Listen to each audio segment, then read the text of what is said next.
नमस्कार दोस्तों, आप देख रहे हैं हमारा YouTube चैनल P2S न्यूज़ और मैं अजीत कुमार आप सभी के लिए आपका प्यारा कार्यक्रम लेकर आया हूं। माहौल क्या है, और इस कड़ी में मैं आज नालंदा लोकसभा के माधोपुर बाज़ार में हूं, जहां पे कुछ लोग हैं जिनसे मैं बात करूंगा और उनसे जानने का प्रयास करूंगा कि माहौल क्या है। तो आइए, सबसे पहले हमारे साथ एक भैया हैं जिनसे बात करते हैं। क्या नाम हुआ आपका? मेरा नाम हुआ स्नेह कुमार और मैं राष्ट्रीय मजदूर कांग्रेस से संगठन मंत्री हैं प्रदेश के। तो आप मोदी सरकार को किस रूप में देखते हैं? मोदी सरकार तो जब से सरकार मोदी जी को आया है, जब से गरीबों का कोई फ़ायदा हमको नज़र में नहीं आया है। जैसा कि हम प्रतीक करते हैं कि हमारे पटना जंक्शन पर भी कर्मचारी हैं, सफाई कर्मचारी हो, वाटरिंग का स्टाफ हो, और ग्रामीण बैंक में भी काम कर रहे हैं सफाई कर्मचारी। उन लोगों का बहुत शोषण हो रहा है इस सरकार में। तो हम सोच रहे हैं कि अब इस सरकार को जड़ से हटा देना है। जब तक सरकार हटेगी नहीं तब तक कोई उपाय होने वाला नहीं है। इस सरकार का तो नारा है सबका साथ और सबका विश्वास, फिर आपके साथ मतलब क्या दिक्कत है?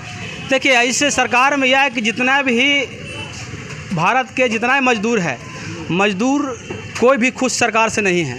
और नहीं तो आपको विश्वास नहीं है तो आप मार्केट में भी इसका ये कर सकते हैं, और पटना भी शहर में भी जहाँ जहाँ जो शहर है, बिहार शरीफ हो, पटना हो या कोई भी शहर हो, आप जाकर के जो मजदूर तबके जो आदमी हैं उनसे आप जानकारी ले सकते हैं। आप बताइए कि जो भी प्राइवेट कंपनी में जो काम कर रहा है, या दुकान में हो या मेडिकल में हो या किसी के यहाँ हो, तो उनका वेतन मात्र 6,000 रुपये मिलता है। आप बताइए कि 6,000 रुपये से गरीब क्या परवरिश कर पाएगा? इतना महंगाई के युग में 6,000 में परवरिश कर पाएगा?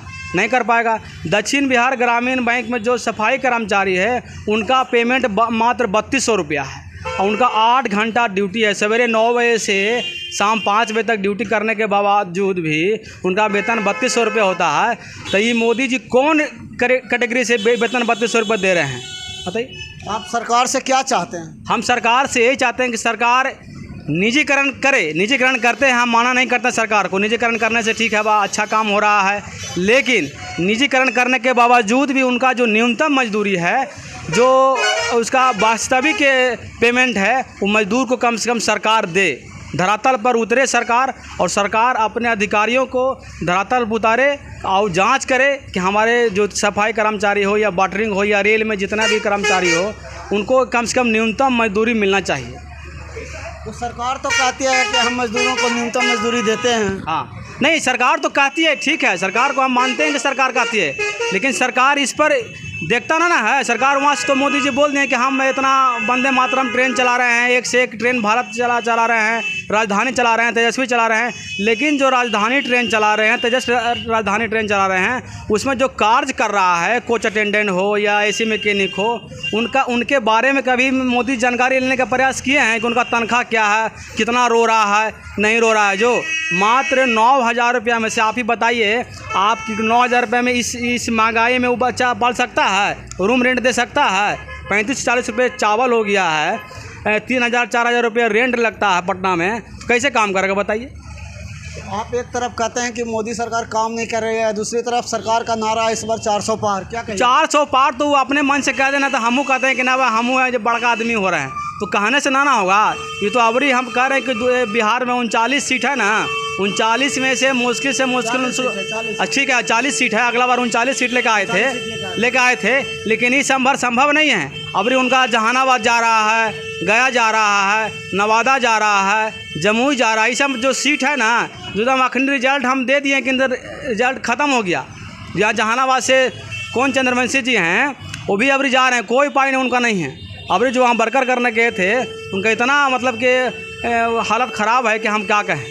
आपको क्या लगता है किसकी सरकार बनेगी?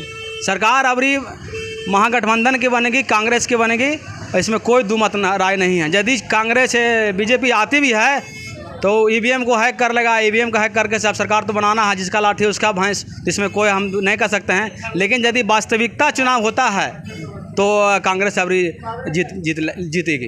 अगर कांग्रेस की सरकार बन जाते तो फिर मजदूरों का क्या स्थिति में सुधार होगा? हाँ, मजदूरों का स्थिति में हम गारंटी कहते हैं कि कांग्रेस जब तक थी सत्ता में तब तक ग्रुप डी का बहाली आ रही थी, चपरासी का बहाली आ रही थी।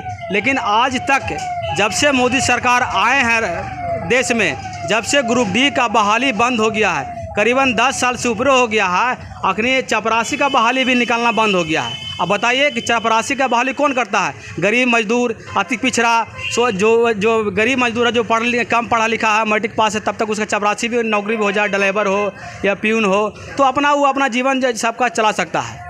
अब कभी आज तक मोदी सरकार, हम बता दें कि 10 साल में कितना ग्रुप डी का बहाली निकाले हैं। एक भी बहाली आप देखते हो, आपको पता होगा ना भैया कि ग्रुप डी का बहाली निकला है? कभी निकला है। हाई स्कूल में चल जाइए, प्राथमिक हाई स्कूल चल जाइए, ग्रामीण बैंक में चल जाइए, प्रशासन विभाग में चल जाइए, कभी चपरासी के बहाली निकला है, ड्राइवर का बहाली निकला है? कभी नहीं निकला है। आखिर क्या वजह है इसका भी वजह यही है कि मोदी सरकार सोचते हैं कि अबरी यदि 24 में मोदी सरकार आते हैं, जितना गरीब है देश में सब गरीब अबरी चला जाएगा एकदम। क्या कर रहे हैं? गरीब कहाँ चल जाएगा? सब मर जाएगा। गरीब रहना नहीं करेगा।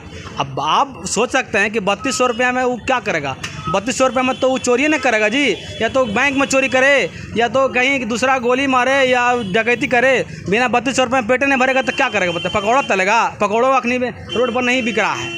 अखनी दुकान खोल के बेचारा बैठे हुए हैं, दिन भर में कितना बिका होगा जी, तो दुकानदार से पूछ लीजिए। अखनी जो मजदूरी है, इनका मजदूरी भी 350 रुपया। आप बताइए कि 350 रुपये में कैसे काम करेगा? बताइए। मोदी सरकार का कहना है कि जब कांग्रेस की सरकार थी तो ऊपर से 1 रुपया आता था तो यहाँ पे ज़मीन पे 15 पैसा पहुँचता था, लेकिन जब हमारी सरकार बनी तो 100 का 100% आ रहा है। 100 का 100% आ रहा। आखिर जाइए ना, मनरेगा को जो पैसा आ रहा है आधा मुखिया जी लेते हैं, और 300 रुपये जिनका मनरेगा में पैसा आ रहा है वो ले रहा है। कभी आप मोदी जी जांच करने का प्रयास किए हैं कि हाँ मनरेगा पैसा कहाँ जा रहा है? जो खाता में तो दे रहे हैं कि खाता में हम 3500 रुपये 3600 रुपये जा रहा है, लेकिन वो पैसा कहाँ जा रहा है कभी जाँच करने का प्रयास किए हैं? बड़े बड़े आदमी लोग हैं जो मनरेगा का पैसा उठा रहे हैं। मनरेगा से विकास का कार्य तो हो रहा है, कुछ कार्य हो रहा है, लेकिन जो मनरेगा में वास्तविक काम कर रहा है उससे ज़्यादा 2 नंबर का काम हो रहा है। पकाने का मतलब कि मजदूर के जगह दूसरे लोग पैसा। हाँ एकदम बिल्कुल। आज भी जो आपको चल जाइए सेंट्रल में रेल में काम कर रहे हैं, उनका वेतन 18,000 रुपया है, जिसमें 9,000 रुपये बिचौलिया खा जाता है। अधिकारी लोग जितने भी अधिकारी हो सब खा जाता है, और पेमेंट मजदूर का पेमेंट मात्र 9,000 मिलता है। 9,000 में बेचारा क्या करेगा? चोरी नहीं करेगा तो क्या करेगा? बताइए। तो ये थे हमारे साथ स्नेह जी, जो मजदूर कांग्रेस यूनियन के लीडर हैं, और इन्होंने अपनी बात निर्भीकपूर्वक रखा और आपके बीच अपनी बात पहुंचाने का प्रयास किया। तो आप इनकी बातों पर गौर कीजिए और हमारे साथ लगातार बने रहें।